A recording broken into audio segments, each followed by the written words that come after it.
Bom dia, queridos irmãos. Quero fazer uma reflexão aqui a respeito da carta de Paulo aos Gálatas, capítulo 1, versos 3, 4 em diante. E diz assim: A todos vós, graça e paz da parte de Deus, nosso Pai, e do Senhor Jesus Cristo, que se entregou voluntariamente pelos nossos pecados, a fim de nos resgatar deste atual e perverso sistema mundial, segundo a vontade do nosso Deus e Pai.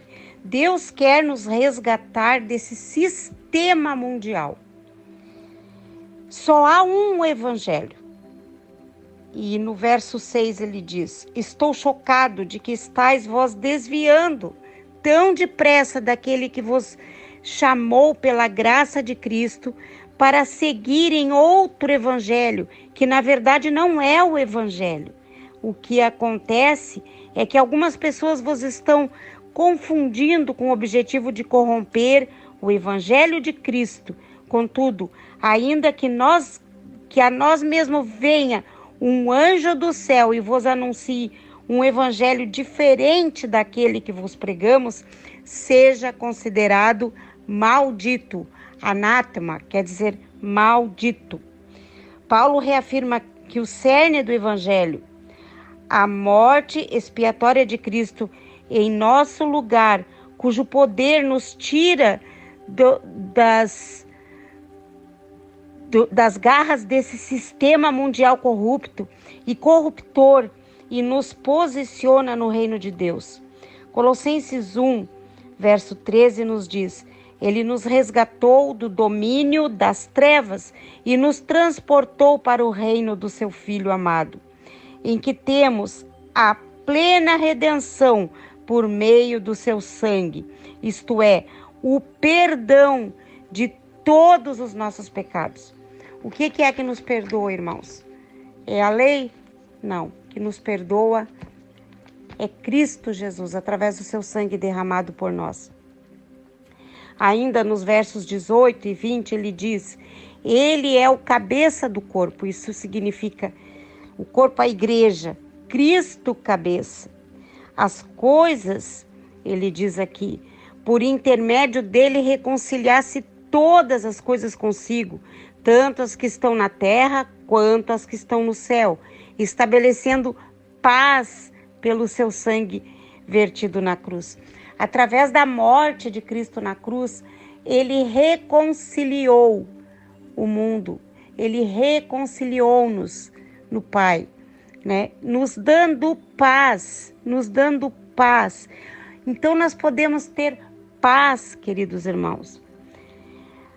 E a vós outros que no passado éreis estranhos e inimigos de Deus, conforme demonstrou pelas obras mas praticadas, agora, entretanto, ele vos reconciliou no corpo físico de Cristo, por meio da morte, para vos apresentar santos, inculpáveis e absolvidos de qualquer acusação diante dele. A missão daqueles que estão fincados à lei é acusar. Você não faz isso, você não guarda a lei, você não guarda o sábado, você não dá dízimo, você não dá oferta, acusações. E nós, através do corpo de Cristo, podemos nos sentir livres de tais acusações. E se de fato permaneceis na fé, alicerçados e firmes, sem vos afastar da esperança do evangelho que ouviste. Que evangelho é este? O evangelho do reino eterno, do reino vindouro, que vem para reinar conosco, que é Cristo Jesus, e que está sendo pregado a todas as pessoas em todo o mundo, na qual eu, Paulo, me tornei ministro. A partir da morte de Cristo na cruz, o evangelho do reino começou a ser pregado. Por quê? Porque Cristo Quando ascendeu ao céu, ele disse: voltarei, voltarei. E lá na oração que ele nos ensinou, do Pai Nosso, ele diz: venha a nós o teu reino. O reino de Cristo virá a nós e teremos somente um reinado nesta terra, que é Cristo Jesus. 1 Pedro, capítulo 2, verso 16, nos diz: considerando que sois livres, não useis a liberdade como pretexto para fazer o mal, mas vivei como servos de Deus. Somos livres. Então, ninguém pode nos subjugar a lei da pedra. Que tu não faz isso, tu não faz aquilo, tu não isso, tu não aquilo, tu não aquilo outro. Ninguém pode, porque somos livres através do sangue de Cristo Jesus por nós na cruz. E ainda, achei interessante que lá no livro de Romanos, deixa eu achar aqui, a relação entre a lei e a graça que ele fala. Caros irmãos, falo convosco como conhecedores da lei.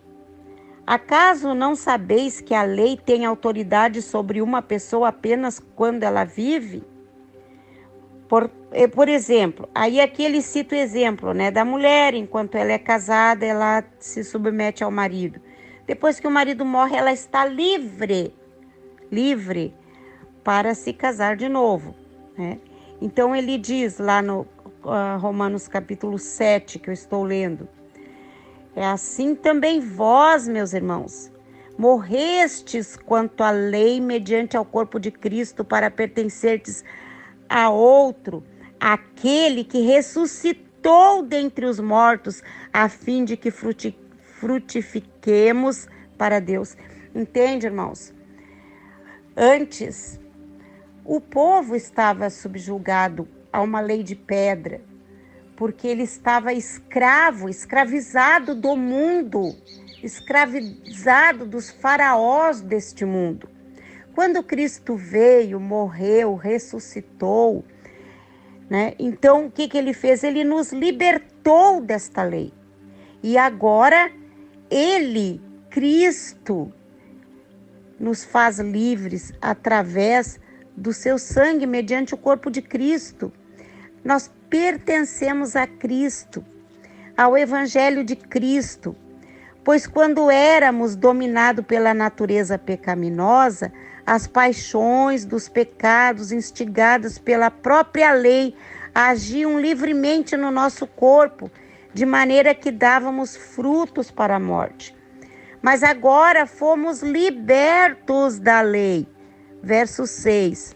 Agora fomos libertos da lei, havendo morrido para aquilo que nos aprisionava, para servirmos de acordo com a nova ministração do Espírito, e não conforme a velha forma da lei escrita.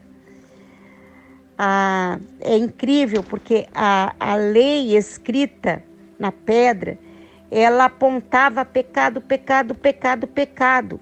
O momento que Cristo veio, nos libertou de tudo isso.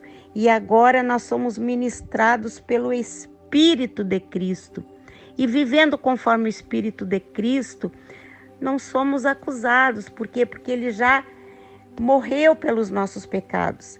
Então ele nos libertou de toda essa pecaminosidade. E nós somos livres para vivermos em Cristo, com a mente de Cristo. Portanto, o que a gente conclui no verso 7?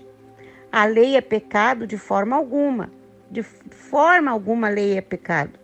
De fato, eu não teria como saber o que era pecado se não fosse por intermédio da lei.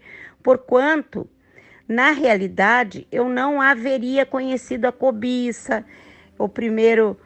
A lei não tivesse dito não cobiçarás, mas o pecado, aproveitando-se da ocasião dada pelo mandamento, provocou em mim todo tipo de cobiça.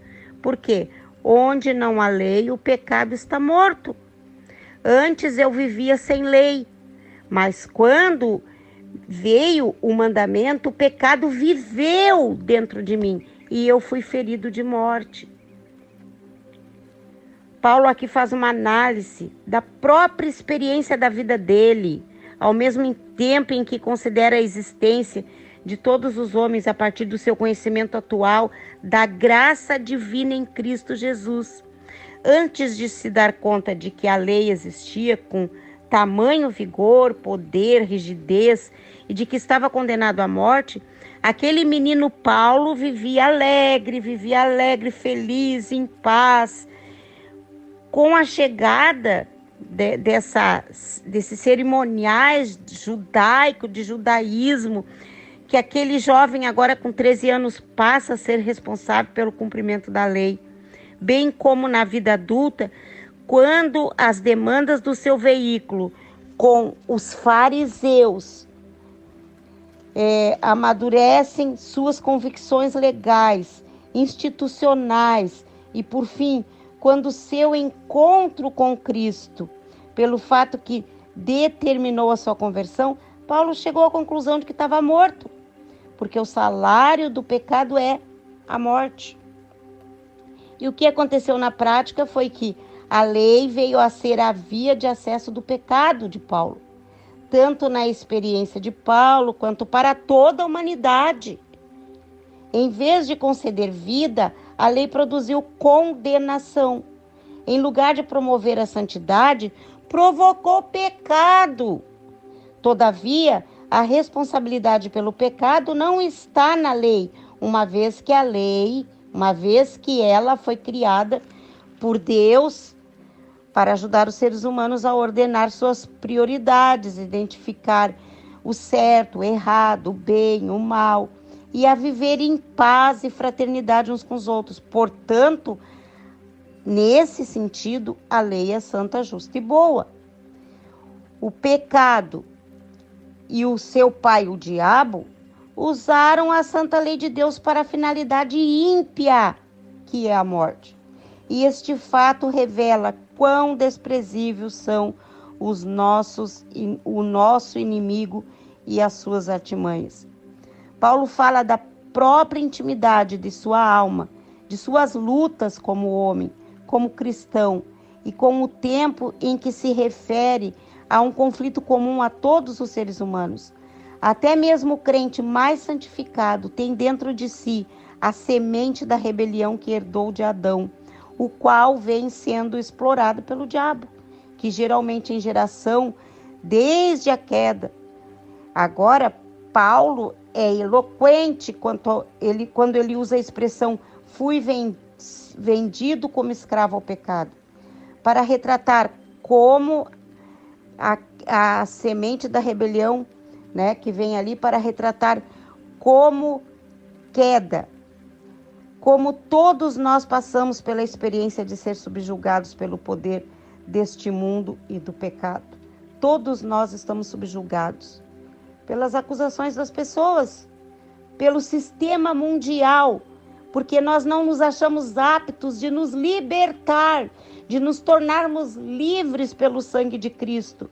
Mas Cristo faz esse chamado: liberte-se, conhecereis a verdade vos libertará. E mesmo após a conversão, o pecado agonizante procura nos ferroar persistentemente. Paulo ainda revela que as nossas lutas interiores provocam todo tipo de tensão, ambivalência, confusão e frustração. Paulo faz uma humilde e honesta declaração em relação à tenacidade do pecado em tentar controlar a vida dos crentes. Tá vendo, irmãos? A lei controla a vida dos crentes. E no verso 18 de Romanos 7, ele se refere ao estado caído do ser humano, como denota a parte inicial. Evidentemente, ele não está dizendo que não pode haver a mínima bondade prática dos cristãos. Paulo usa o corpo como metáfora de um cadáver que pesava sobre as suas costas. Faça isso, irmão. lei de Moisés, coloque nas tuas costas. Que fardo mais pesado, mas que era na sua responsabilidade equilibrá-lo, para que não caísse ou alternasse o curso do seu trajeto ao carregá-lo. Entende, irmãos? Precisamos ter equilíbrio na lei. O cristão vive em dois mundos ao mesmo tempo, e isto causa muita aflição. Este é o motivo pelo qual a carne batalha contra o espírito e o espírito batalha contra a carne, porquanto são opostos entre si. A vitória contra este inimigo, a disposição dos pecados que persistem em nós, não vem sem muita luta, mas ao longo do nosso tempo, da caminhada cristã e amadurecimento espiritual. Graças a Deus, a vitória vem por Cristo Jesus.